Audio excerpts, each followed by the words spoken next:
This week, the nation woke up to a shocking revelation of UDC talk within the leaders, with one leader calling the other a thief. The nation therefore gets to ask itself, what does the future hold for the UDC with its leadership seem to be in crisis?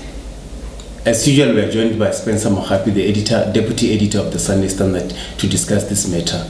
Welcome, Mohapi. Thank you very much. What was your take on these revelations, or the leaks as they call it?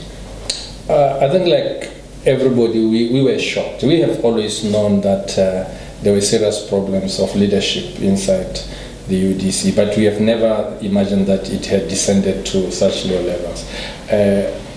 I think ever since the party tried to transcend and get the Botswana Congress Party inside it, there's been a crisis.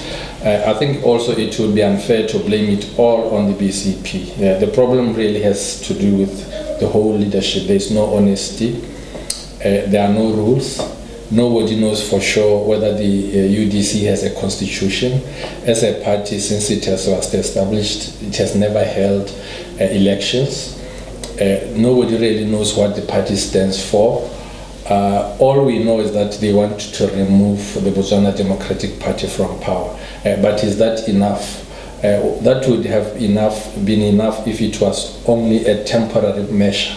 But for them to have stayed now for going to the 5th year or so without a Congress, it was always going to burst one way or the other, and they've reached a tipping point.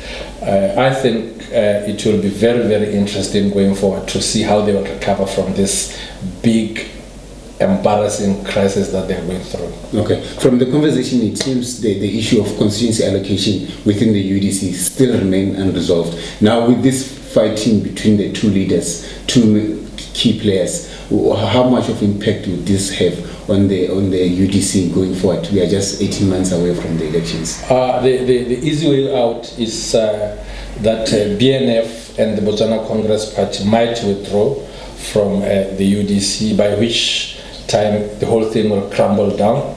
The constituency issue remains unresolved by and large.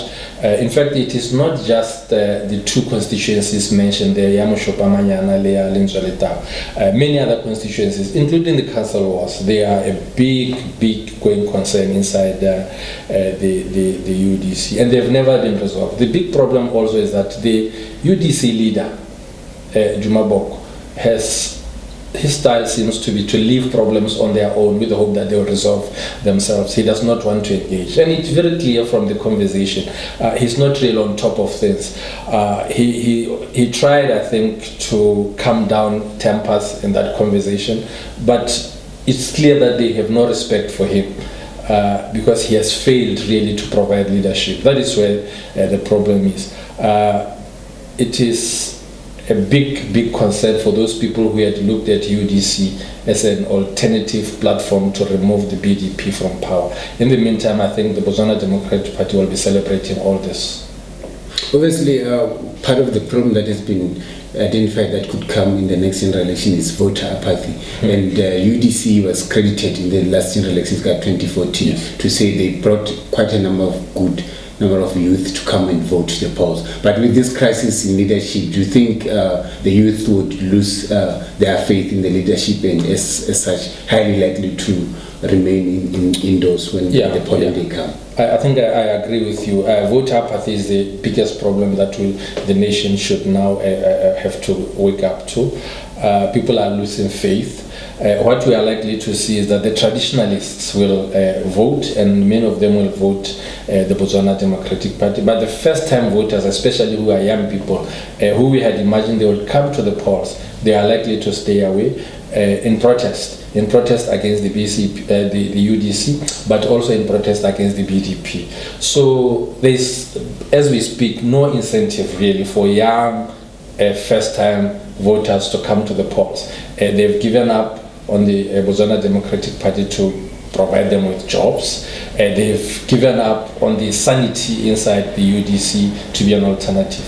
So apathy is one big problem that we are likely to see, yes. Okay, so then the question becomes, what then does the leadership UDC need to do? What does Dumaboko has to do to bring together the two leaders, being Pilani and Salshando, who seems to be the one who in this fist fight? He has to do what he has failed to do up to now, which is to provide leadership and show that he is indeed the leader.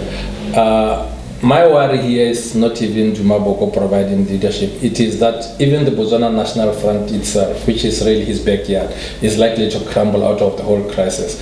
He has he's firefighting basically. He has problems inside the BDP, the BNF, sorry. He has problems also inside the UDC. The next week's conference for the Botswana National Front is going to be also a big test. So he really has to do what he has not done up to now, which is to show that he is a leader who can not only run these political parties, but the country. Unfortunately, Boko, for me, he has failed up to now.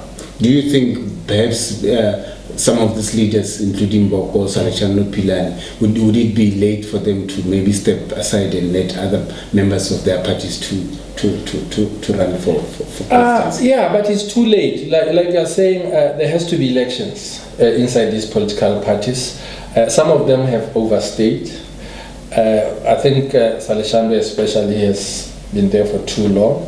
His party also there are sections of his party that have lost faith in him as a leader. He has been a very good member of parliament during his time, but he's not going to the next bar, which is to show what a national leader he could be, especially with a real likelihood of forming a government. Is Pilani a good politician? I don't think Pilani is a politician. He was never cut out for politics. He's a good lawyer. I have admiration for him as a lawyer. But in politics, no. You can see the attitude and the language that they are using. Those are not for political leaders. They are not an inspiration for our politics, unfortunately. And for voters, what should be a take-home for voters, prospective voters on these leaks? For right now, it's shock. But after shock, what comes next is exactly what you've just mentioned, which is apathy. People are likely to stay home, stay away, get disaffected, and lose faith in their leadership. This weekly segment is part of our coverage to the next general elections. As always, let's thank Ramohabi for coming through. Thank you, Ramohabi. Thank you.